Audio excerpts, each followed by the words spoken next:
especialista em filosofia clínica pelo Instituto Packer, mestrado em filosofia na Universidade Federal de Uberlândia, coordenador do êxodo de algumas casas espíritas, tem 3 livros publicados, 2 espíritas e um na área de filosofia. O Fernando tem estudado Platão também. A cara técnica ou liberar estará presente para nos falar sobre religião e mediunidade em Sócrates de Platão. Boa tarde. Boa tarde. Depois do almoço, dizer boa tarde. Há um tempo atrás, um sábio me fez, meu pai. E minha mãe me matriculou junto com ele no estudo da vida. Como espíritas que eram, eu estou tentando aceitar essa matrícula até hoje. Já tem mais de 30 anos. E há outro tempo atrás, bem menor, eu li pela 100ª vez Kardec falando que Platão e Sócrates, não pode dissociar, nós já vimos aqui, não pode dissociar os dois. Kardec e Platão são precursores da ideia cristã e do espiritismo. Aí eu disse assim, eu já estava aposentado, aí eu disse assim, eu vou estudar isso. Olha que eu já estudava a doutrina espírita, mas não entendia nem o que era espiritismo, eu vou estudar. Aí me matriculei num curso de filosofia. Consegui vencer com essa ideia de estudar Platão e Sócrates como precursores da ideia cristã e do espiritismo. Não consegui entender. Se eu tenho que fazer mestrado, estou fazendo. Aí me chamaram para eu fazer uma apresentação. Lá na doutrina espírita é um pouco diferente. Aqui dá uma tremedeira. Aí me disseram assim, vai lá falar do que tu está estudando. É no meio, é? Do lado. Ah, já vi. Aí saiu, religião e mediunidade de Sócrates em Platão. É uma nota de rodapé, a introdução do trabalho do Adilson. Religião e mediunidade de Sócrates em Platão. Nós vamos tratar apenas de alguns apontamentos que nós encontramos e 3 livros, Apologia, Eutífilo e Teágenes. Como já aconteceram algumas perguntas, aconteceram perguntas aos 2 colegas que me antecederam, a nomenclatura de Platão, ela é rica nesse item, mediunidade de Sócrates em Platão. Mas nós vamos destacar apenas estes 3 itens. Esse trabalho busca comparativos entre o comportamento de Sócrates, descrito em alguns diálogos platônicos, como nós já relatamos. Podemos responder algumas perguntas após estudarmos essas telas. Por exemplo, é possível ver no projeto de busca da verdade, considerado por Sócrates como missão sagrada, fundamentos que caracterizam religiosidade? Houve uma questão agora mesmo, e que foi dito que ele foi morto por causa disso. Ele estava inventando Deus. Ele estava se comunicando com Deus. Ele não foi morto por causa disso? Pois então, é possível se ver religiosidade nesses comportamentos de Sócrates? A ajuda explícita de um daimon, aquele que une principalmente o deus Apolo, no caso dele especificamente, que ele é fonte, trouxe aquela informação, trouxe aquela informação de que ele era um moçado, todos nós sabemos. Então esse daimon unia o deus Apolo até ele como medianeiro. A ajuda explícita de um daimon em algumas decisões de Sócrates denota mediunidade? Questão boa, né? Que vocês vão responder depois que a gente passar algumas telas. Podemos considerar o item 4 do Evangelho segundo o Espiritismo, Sócrates e Platão, precursor da ideia do Espiritismo. Vocês já viram que várias pessoas falaram sobre esse item 4 do Evangelho segundo o Espiritismo? Aqui nós temos perto de 50 pessoas. Já pensou se nós, 50 pessoas, 30 vão ajudar no Vadimeco, não é isso, Luiz Pessoa, né? As outras 20 vão se questionar e buscar por que Kardec, o codificador, o mensageiro lúcido, o maior deles, da doutrina dos espíritos, informa isso textualmente. Sócrates e Platão são precursores da ideia cristã e do espiritismo. Os restantes, viu, Luiz Pessoa? 20 vão, né? 30 vão para lá para o Vadimeco e 20 vão trazer essa resposta para o ano que vem, né? Vamos dar uma passada na religiosidade grega. Era uma salada aquilo ali. Nessa época que Sócrates vivia, aquilo ali era uma efervescência. O poderio grego impunha o panteão. Aí tinha o orfismo por debaixo dos panos que vinha desde... O último foi Pitágoras, antes de Sócrates, trazendo informações. E vinha tantas coisas ali. Aí tinha os adivinhos que iam lá, abriam as árvores, olhavam para as nuvens. Aí as pessoas iam lá perguntar: será que amanhã eu vou ganhar na loteria? Elas perguntavam isso, né?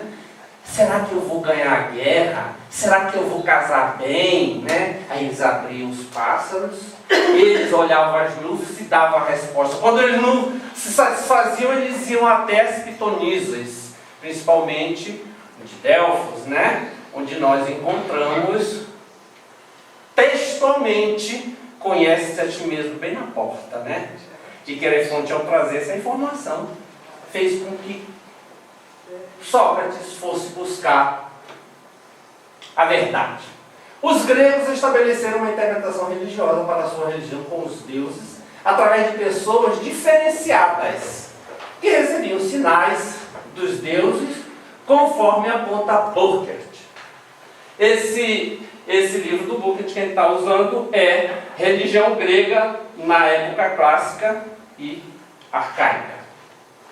Por seu intermédio, os deuses fornecem ao homem, ainda que de modo codificado, instruções e orientações. Eles acreditavam que as nuvens, eles acreditavam que os pássaros, eles acreditavam que as coisas materiais davam informações dos deuses. Ainda bem que hoje a gente não acredita, né?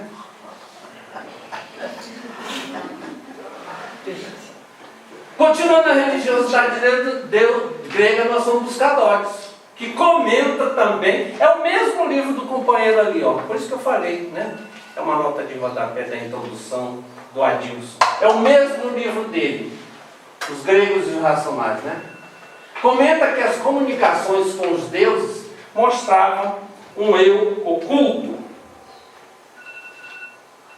de origem irracional e divina. Olha, essa história de irracional é bem interessante. Nós estamos começando um trabalho, e aqui eu vou fazer um parênteses, uma nota de rodapé, sobre essa irracionalidade aí, porque tem a irracionalidade quando a gente pensa da pessoa irracional, sem razão, onde a gente olha as vísceras de uma planta, de uma ave morta, e as vísceras de uma ave morta, e entende que aquilo ali está dizendo alguma coisa do nosso futuro. Existe essa linha de irracionalidade. Mas também existe a linha da irracionalidade que leva as pessoas a entender aquilo que está fora do raciocínio normal. E aí, no caso, são os daimons, são os espíritos. Então, essa linha de estudo, de pesquisa, nós estamos entrando. A outra linha de pesquisa que nós estamos entrando, eu ainda estou na nota de rodapé. A outra linha que nós entendemos, que estamos adentrando, são aqueles 30 e poucos itens que tem no item 4 da introdução do Evangelho, que fala literalmente as coisas de Sócrates. Não fala lá? Aí ele faz uma. Aí nós vamos buscar. Essas eu não consigo responder. Que um pouco o colega fez a pergunta, né? A gente ainda tem que buscar. Onde é que está aquilo? Está onde? Está lá no Fedon? Está lá na Apologia? Por que ele disse isso? Para poder fundamentar. Porque o Kardec disse aquilo com soberania. Não foi? Ele escreveu isso, sabe aonde? Na introdução do Evangelho segundo o Espiritismo. E para nós que somos matriculados na doutrina dos Espíritos, o que significa o Evangelho segundo o Espiritismo? Um roteiro de vida, não é verdade? É o Evangelho. E ele escreveu isso no Evangelho, na introdução. Isso nós entraremos futuramente, não nesse trabalho. Um dia eu trago. Ao lado da velha crença em mensageiros divinos, é isso que a gente está falando, que se comunicam com os homens através de sonhos e visões. O nosso companheiro Adilson destacou esse item. Surge também em alguns escritores do período clássico uma nova crença. Período clássico da época grega, que é o período do 4º século, 5º século, 3º século antes de Cristo. Alguns escritores do período clássico, uma nova crença relacionada à experiência de um poder humano. Um poder inato. Nós vimos o Adilson falar, através do Turro, né? Que o Sócrates é um xamã, não foi? É isso aqui que nós encontramos em Dógenes. Ainda na religiosidade grega, nós concluímos que os adivinhos eram homens, porque é o que nós falamos antes, eram homens que exerciam atividades parecidas com as caracterizadas pelo comportamento religioso descrito pelos dois autores, Sócrates e Dógenes. Eutífron é um dos diálogos em que Platão assina como uma das personagens que é interlocutora de Sócrates, é um adivinho. E Eutífron vai lá no pórtico do rei fazer uma acusação. Ele se encontra com Sócrates no pórtico do rei. Sócrates foi saber o que estava acontecendo, o que estavam acusando ele, e Eutífron foi no pórtico do rei para acusar o seu pai. Por quê? Porque o seu pai prendeu um cidadão lá, porque esse cidadão matou alguém, e disse assim: eu vou prender, vou saber o que vou fazer contigo. Deixou ele sem comer, sem beber, o cara morreu. Aí o Eutífron, que era um representante da religiosidade, daquela salada religiosa que existia na época de Sócrates, ele, por ser um representante, não admitia. Tratava-se de um miasma, que era aquilo que era repassado pelos assassinos para os seus descendentes. Ele, como filho de um assassino, ele precisava punir o seu pai. Missão religiosa de Sócrates. Na apologia, e aí o companheiro ali de Nova Iguaçu, o companheiro de Nova Iguaçu perguntou quais os textos. Nós vamos usar 3. Um deles é este, Apologia de Sócrates, onde nós encontramos Sócrates falando: é por isso que continuo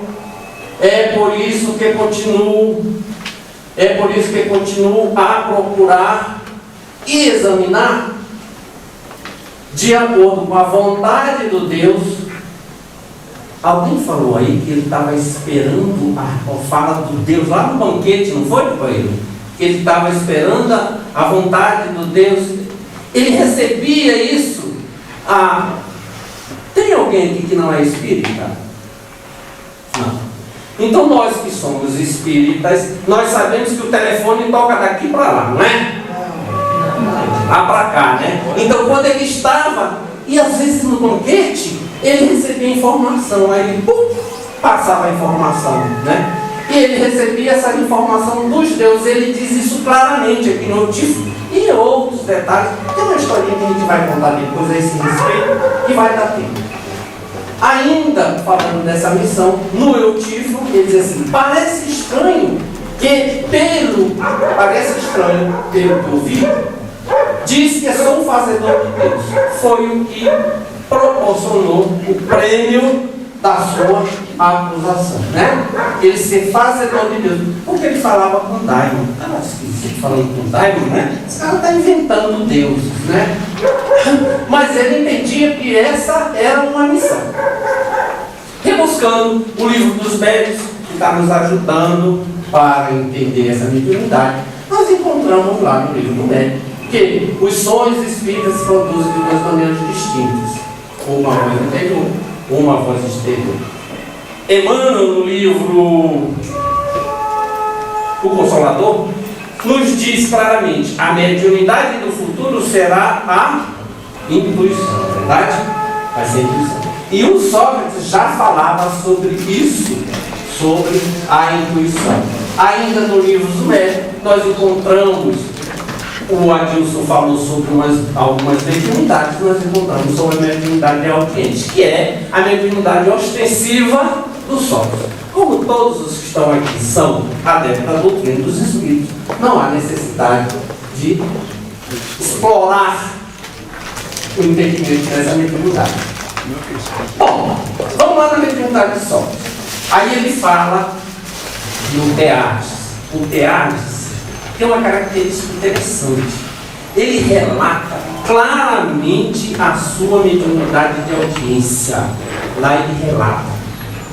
Ele diz assim: ocorre em mim favorecimento dos deuses. Favorecimento por quê? Porque ele tinha a ideia de que quando ele falava para as pessoas a respeito do que o Daimon o ajudava, ele estava ajudando as pessoas. Então isso era favorecimento. Fazer o bem para as pessoas era fazer o favorecimento. É uma das noções de ideia cristã que Kardec traz de Sócrates e Platão. Então ele tinha um favorecimento dado pelos deuses. Escolhemos entre os episódios um deles no Teades. 5 minutos? Ainda não. Veja bem que interessante essa historinha que está no Teades. Tem várias, tá? Lá no Teades. Então, no Teades nós tiramos essa historinha. Quando, eu vou olhar para cá que fica mais fácil do que olhar para ali. Quando Timarco, acompanhado de filho, ele está num banquete, ele está batendo papo, eles metiam, eles bebiam bastante, você sabia disso? O pau cantava mesmo, os bichos entravam no vinho, não era na nossa branquinha, não, era no vinho, na nossa ladinha de Minas Gerais, não, era no vinho. E eles entravam. Só que Sócrates tinha a característica de não ficar bêbado. Alguns diálogos mostram isso.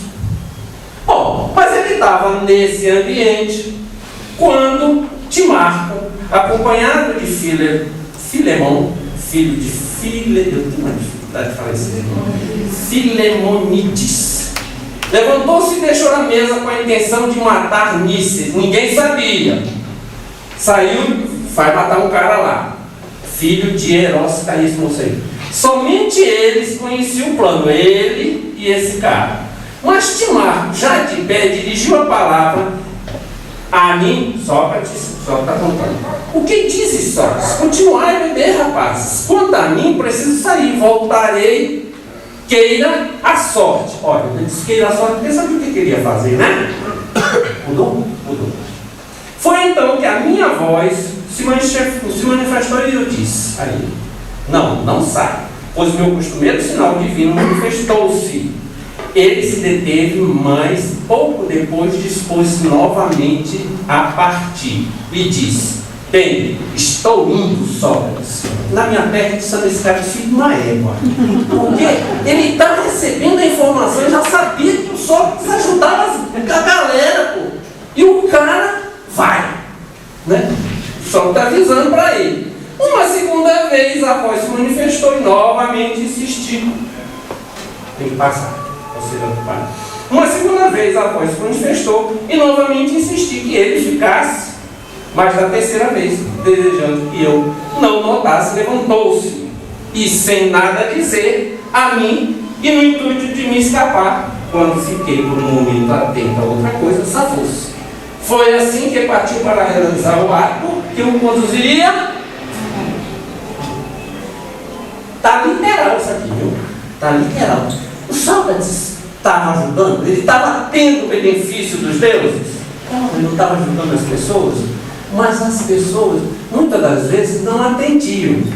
É isso que nós podemos tentar encaixar as informações contidas na frase de Kardec, lá no item 4 do Evangelho, da introdução do Evangelho segundo o Espiritismo. E aí, ele diz o seguinte, Kardec: aos que considerarem esse paralelo uma profanação. Por que profanação? Sócrates não foi morto por não ter, por ser ateu, não é? Inventar deuses, né? Isso aqui é palavra do senhor Allan Kardec. Uma profanação, e pretendem que não pode haver paridade entre a doutrina de um pagão e a do Cristo. Diremos que não era pagão Aristóteles. Além disso, estas citações provarão que Sócrates e Platão pressentiram a ideia cristã, foram intuídos pela ideia cristã. Em seus escritos também se nos deparam os princípios fundamentais dos livros. É isso que o nosso grupo está começando a adentrar. Nós vamos lá no Caminho, Verdade e Vida, capítulo 28, e nós encontramos o senhor Emmanuel, através da pena de Francisco Cândido Xavier, dizendo assim: a lei áurea, a lei de ouro. Qual é a lei de ouro? Fazer. A lei de ouro é lei áurea, né? Fazer ao próximo. Aí ele diz assim: esta lei, ela está desde antes das civilizações antigas. Aí ele mostra lá esta lei, e ele diz quem falou e como falou entre os hindus, entre os chineses, entre os egípcios. Fundamenta Kardec. E a gente não pode esquecer que este senhor Allan Kardec nos trouxe, para nós que acreditamos e para nós que conhecemos da racionalidade, da fé, que é racionalidade da doutrina dos Espíritos, que ele não poderia deixar de ter lido Platão para poder dar as informações. Era isso que eu tinha que falar. E sobre as perguntas, eu estou corroborando com o meu amigo Adilson.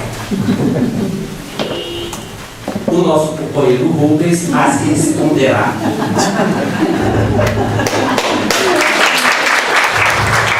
Vou passar as perguntas para vocês. Tem um pessoal que está acompanhando o evento pela Web Rádio Fraternidade. Então, o colega nosso Lipe, que é o doutor Alexandre Carolho, ele queria falar alguma coisa para a gente. Ele mandou pelo Facebook. Peraí, Marcelo, tu tem que falar no microfone, senão o Alexandre não vai conseguir ouvir você falando, nem que está na web rádio. Aguarda, Marcelo, o microfone está chegando. Não brinque comigo com o microfone. Eu e o Jair, a gente fica muito. A questão do Alexandre, ele coloca a explicação do íon, tá? Ele diz que a questão do íon é um termo latino que vem de iônico ou iônicos, Iônia ou da Jônia, e que a parte do magnetismo vem em 1791, 1867 por Michael Faraday. Então um termo não teria nada a ver com o outro. Ok. Tá bom. Obrigado. Você vai fazer pergunta? Não, eu não queria interferir, mas eu tenho uma outra hipótese, que íon, em grego, significa violeta. Provavelmente, a ionização se deve ao fato da fluorescência ter alguma coloração violeta. E a jônia se chamava Iônia justamente por causa das violetas. Obrigado.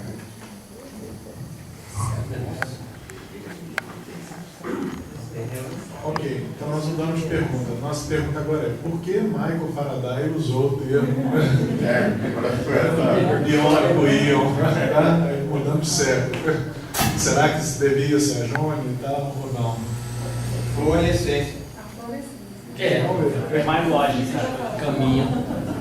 Ao físico. Amigos, eu não sei os detalhes da história da ciência, da origem das palavras, mas uma das perguntas que o Sadia tinha feito, o magnetismo é entendido como um tipo de força que existe entre cargas elétricas em movimento. Um íon é um elemento com excesso ou ausência de cargas elétricas. Então, um íon em movimento vai gerar campo magnético, assim como, sei lá, cargas elétricas individuais. Mas se a palavra íon tem a ver, eu também não sei responder. Acho que, como o Alexandre Carol ali comentou, são coisas diferentes. O Alexandre deve ter olhado no dicionário, deve ter olhado no Wise, deve ter olhado no Wise, deve ter olhado na parte da etimologia. Tá? O pessoal da etimologia procura o significado das palavras o mais antigo possível. Eles só falam aquilo que eles registram. Tá? Então, teria que ser feito um estudo ainda melhor do que a informação que a gente tem do Wise para poder fechar a questão. E rapidamente comentando o que o Rubens comentou, de fato, por exemplo, na lâmpada aqui fluorescente, a gente tem gás, a gente diz ionizado, são os elementos do gás perdem alguns elétrons e, por causa disso, ele fica num estado em que as energias que ele recebe e emite permite a emissão da luz. Pode ser que tenha isso a ver, aí eu não sei, mas faz sentido o que ele comentou. Como teve várias discussões, 3 apresentações sobre Platão, agora, partindo de uma pergunta contrária, o quanto que ignorar esse aspecto da religiosidade de Platão, o quanto que ignorar esse aspecto não atrapalha para compreender o próprio Platão? Obrigado, Thiago, pela oportunidade. Realmente, à medida que a gente vai aprofundando os estudos tanto da doutrina dos espíritos quanto da doutrina doutrina platônica, Sócrates-Platão, a gente vai percebendo uma similitude ímpar. A gente vê no Leon Denis, que o companheiro Rubens está fazendo esse trabalho, a gente vê uma incrível semelhança na forma de falar. A gente pega alguns mensagens de Emmanuel, a gente pega outras mensagens, eu falo de Emmanuel porque é o que eu mais estou habituado a ler. A gente vê dentro da mensagem métodos, a gente vê formas de ser feita a frase que é platônica, que é socrática. Então, e a gente fica influenciado por esse afã de se aprofundar, aí a gente fica enriquecido com essas descobertas e faz com que um velho de 63 anos esteja começando a aprender esse troço. Obrigado.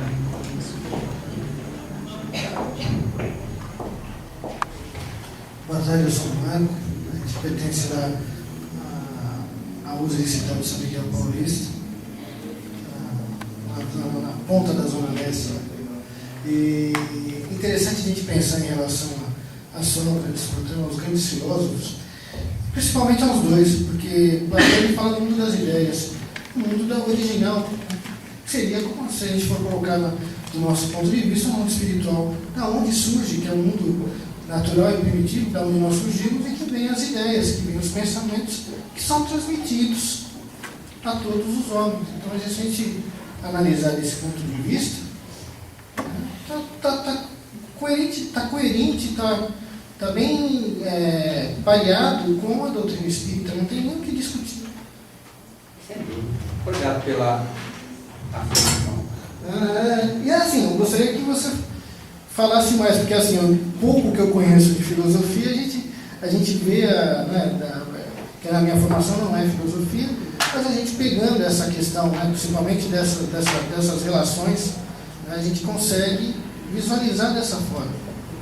Não sei se você concorda, se você pode... Sem dúvida nenhuma, eu concordo, eu estava acabando de falar, a gente se empolga quando começa a se aprofundar, né?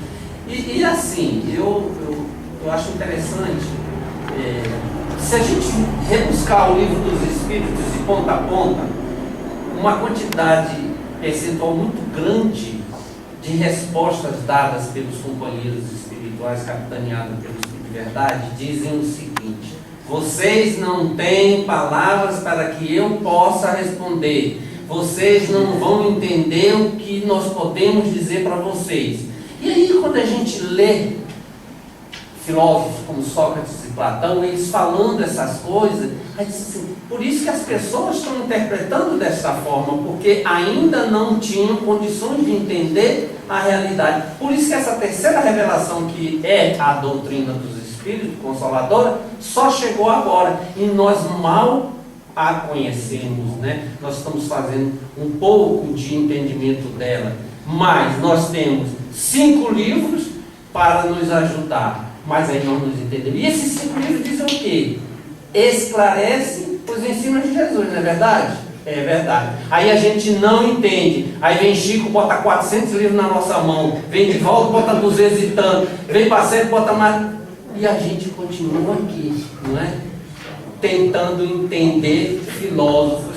E precisamos acreditar o que Kardec colocou lá e a fundo. É só uma dúvida que me ocorreu agora. Existe alguma mensagem assinada por Sócrates, ou na Revista Espírita, ou na codificação, que ele possa ser consultado também para saber se ele menciona algum fato relacionado a isso? Não me ocorreu agora. Não existe. Existe o quê? Sócrates e Platão fazendo o trabalho junto com o Espírito de Verdade, na equipe de... Mas falando sobre isso que nós estamos, por isso que se torna mais difícil ainda, né? Eu queria chamar a atenção da pergunta do Luiz, né, que revela um pouco de estranhamento. Por que a gente volta a um texto de 2.500 anos atrás, procurando o significado dele? Qual que é a utilidade prática disso? Na verdade, sempre que a gente faz isso dentro da universidade, a gente está procurando...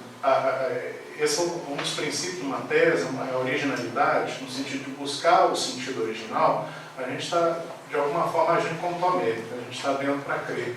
Tá? Porque o fato de a gente ter uma autoridade escrevendo ou afirmando determinada coisa, uma autoridade, um especialista em Sócrates que diz, Sócrates pensa dessa forma, tá? Platão pensa dessa forma, não significa que a gente deva aceitar porque ele é uma autoridade. Então, a gente vai sempre perguntar para ele, mas onde você fundamenta isso que você está dizendo? Tá? Isso é tão grave para nós. Por exemplo, um autor quase contemporâneo nosso, Maslow. A gente pega a maioria dos livros de administração de hoje, e os livros falam que ele montou uma hierarquia de necessidades humanas, que essa hierarquia tem 5 níveis, tá? E que ela forma uma pirâmide. Tá? Se você pegar a grande maioria dos manuais de administração, eles afirmam isso. Quando você vai ler o Maslow, você vê que ele nunca falou em pirâmide, que os 5 níveis estão no primeiro artigo que ele escreveu, depois ele foi tornando mais complexo, que a ideia de necessidades humanas é a ideia dos níveis mais baixos da motivação, depois ele escreveu a motivação como um fenômeno totalmente diferente, fundamentando tudo isso. Então, aquilo que as autoridades vinham pregando com base na leitura de um texto, não se sustenta com a leitura como um todo. Por isso é que a gente está sempre voltando às origens, voltando às fontes. E se a gente está discutindo que Sócrates e Platão são precursores da ideia espírita, que é a afirmação de Kardec, então, ao fazer a releitura de Sócrates e Platão, a gente vai ver se isso se fundamenta ou não, é o que eles estão fazendo. Voltando, relendo, buscando evidências. E quando eles conversam com a comunidade dos filósofos, citando as fontes de Sócrates e Platão, eles fazem isso com muito mais autoridade do que apenas se a gente retirasse o início do Evangelho segundo o Espiritismo, que é o estudo rápido que Kardec fez para fundamentar essa tese. Então, é por isso que a gente está sempre em busca de algo mais do que a mera informação. É a diferença entre informação e conhecimento. Ok? Posso? Porque senão fica parecendo que a gente fica assim na universidade fazendo nada. Fazendo nada importante. E não é verdade. Eu posso falar um pouco? Antes dele falar, eu não ia. Já estouramos o tempo, vamos estourar mais 2 minutos. A questão foi por que vai até lá, né? Vamos imaginar Kardec lançando o Livro dos Espíritos 2, 3 meses depois. Ele foi apedrejado, ele foi escorraçado. Então ele precisava mostrar autoridade sobre o assunto. E ele buscou Sócrates e Platão, já no 3º livro, né, do Sócrates e Platão, para mostrar, olha assim, olha, eu sei o que eu estou escrevendo, eu sei o que eles estão intuindo. É um motivo da gente ir buscar lá, deles ter que buscar lá, da gente. Alexandre é o último. Aí a gente passa para o próximo. Marco é o último. Oi, Luiz, eu sou o Marco. Na verdade, o meu comentário é até por nosso congresso um pouquinho, nosso encontro um pouco diferente da maioria, a gente permite uma discussão para valorizar o conteúdo, né, o trabalho que o expositor fez e para trazer contribuições também, que eu acho que valorizam. Uma delas, a sua preocupação foi fazer um confronto entre a leitura de Sócrates e Platão e trazer e comparar isso com o Espiritismo. Quando você se refere ao Espiritismo, eu verifiquei, inclusive nas suas respostas agora, que você cita algumas fontes que eu questiono se elas são espíritas ou não, em alguns autores que você cita. E até alguns autores reconhecidamente populares do movimento espírita, não quer dizer que tudo que eles falam representem o Espiritismo. Então a minha questão é se o que você chama de Espiritismo está baseado em Kardec como fonte principal, ou você está se servindo também de informações de autores como Bacelli, por exemplo. Eu não considero, ele tem muita informação interessante, só que tem informações bastante questionáveis. Quando você faz essa menção para trazer justificativa na sua argumentação, você não considera que você está expondo ou se deixando, de alguma maneira, vulnerável a um questionamento sobre o que é Espiritismo, no seu confronto do trabalho que você está fazendo? Como é seu nome? Marcos. Eu concordo com gênero, número, grau e outros adjetivos que o senhor está falando. Sobre o Bacelli, eu não sei nem pronunciar o nome desse moço, a FEB já fez um trabalho sobre as obras dele. O senhor conhece? Eu conheço, eu já estudei o Bacelli, inclusive ele e outros autores, mas não é o objetivo a gente questionar não é. Questionando a validação da fonte como representante da doutrina espírita. Mas o que nós temos Chico Xavier com mais de 400 livros, nós temos Divaldo, eu citei em termos de quantidade. Agora, eu acredito no Espiritismo, eu acredito no que Kardec trouxe. Eu acredito no que Emmanuel fala através de Francisco Cândido Xavier. Eu acredito nas palestras que o Divaldo tem me trazido. E é esse o Espiritismo. Agora, é o Espiritismo que eu entendo como o Espiritismo de Kardec. É esse o Espiritismo a que eu me refiro. Eu não sei se foi essa a sua pergunta. Qual o Espiritismo que eu me refiro? Não, justamente o meu questionamento é que o seu argumento de que é Espiritismo enquanto base teórica, ele não está sendo fundamentado de uma maneira que permita a alguém, seja espírita ou não, quando você perguntou se todo mundo aqui é espírita, independente de ser ou não, a nossa fundamentação ela deve ser com fontes que nós consigamos validar. O que nós consideramos espíritas ou não, isso é passível de questionamento se nós abrirmos isso, trazendo autores que não têm validação do próprio movimento espírita. Então, o meu comentário e a minha contribuição seria que quando se fosse trazer algum autor, seja na resposta, seja no trabalho, que a validação desse autor seja coerente com os princípios que nós estejamos defendendo. Porque só citar o autor não é justificar. O argumento, quantidade de livros ou quem é que seja, não é isso que fundamenta o conteúdo doutrinário que está sendo discutido. É o que está sendo discutido e quais são as fontes de evidência daquilo que nós estamos argumentando. É nesse sentido. Eu agradeço muito a sua observação e vou tomar muito mais cuidado a partir de hoje. Ok, pessoal.